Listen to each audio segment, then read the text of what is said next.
একটা ভিডিও দিয়ে যদি তোমার চ্যানেল মনিটাইজ হয়ে যায় তাহলে কেমন হয়? আমার এই চ্যানেলে ফার্স্ট ভিডিওতে 10 মিলিয়নেরও বেশি ভিউজ হয়েছে। তোমাদের লাইভ দেখাচ্ছি, সেকেন্ডে 150 থেকে 200টা ভিউজ বাড়ছে। তোমাদের মনে প্রশ্ন আসবে, চ্যানেলে ফার্স্ট ভিডিও কি ভাইরাল করা সম্ভব? হ্যাঁ সম্ভব।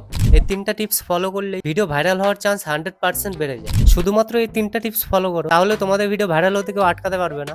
টিপস নাম্বার 1, ইউনিক কিছু করতে হবে। ইউনিক কিছু করতে হবে মানে সবার থেকে আলাদা করতে হবে। মানুষের ভিডিও দেখে কপি করা যাবে না। আমি যখন এই ভিডিওটা বানাই তখন এমন টাইপের ভিডিও কেউ বানায়, মানে আমি একটু আলাদা ধরনের ভিডিও বানিয়েছি, তার জন্য ভিডিওটা অডিয়েন্সদের অনেকটা ভালো লেগেছে আর ভিডিওটা ভাইরাল হয়ে গেছে। সো তোমাদের নতুন কিছু করার চেষ্টা করতে হবে। Tips number 2, trending song. Unique video বানানোর সাথে সাথে মোস্ট ইম্পর্টেন্ট ট্রেন্ডিং সং, এটা সব থেকে গুরুত্বপূর্ণ। যদি ট্রেন্ডিং সং এ ভিডিও না বানাও তাহলে ভিডিও ভাইরালের চান্স অনেকটা কম থাকে। নিজেকে ইউটিউবে সময় দিতে হবে আর দেখতে হবে কোন সংটা তোমার ফিডে বারবার দেখাচ্ছে।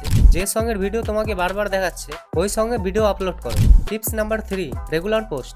ইউটিউবে যদি রেগুলার ভিডিও পোস্ট না করো তাহলে ইউটিউব তোমার ভিডিও অডিয়েন্সদের কাছে সাজেস্ট করবে না। তাই দিনে একটা করে ভিডিও হলেও পোস্ট করো। শুধুমাত্র এই 3টা টিপস ফলো করো, তাহলে তোমার চ্যানেল ভিডিও গ্রো হতে কেউ আটকাতে পারবে না। এগুলো আমি নিজের অভিজ্ঞতা থেকে বলছি। এভাবে আমার চ্যানেল গ্রো করেছি আর এখন বর্তমানে 90,000-এর উপরে সাবস্ক্রাইবার রয়েছে। চাইলে তোমরা আমার চ্যানেলে গিয়ে চেক করে দেখে আসতে পারো। ভিডিওটি ভালো লেগে থাকলে লাইক, কমেন্ট, শেয়ার, সাবস্ক্রাইব করে দাও। আর তোমাদের মনে যদি কোনো প্রশ্ন থাকে তাহলে কমেন্ট করো, সবার রিপ্লাই দেবো।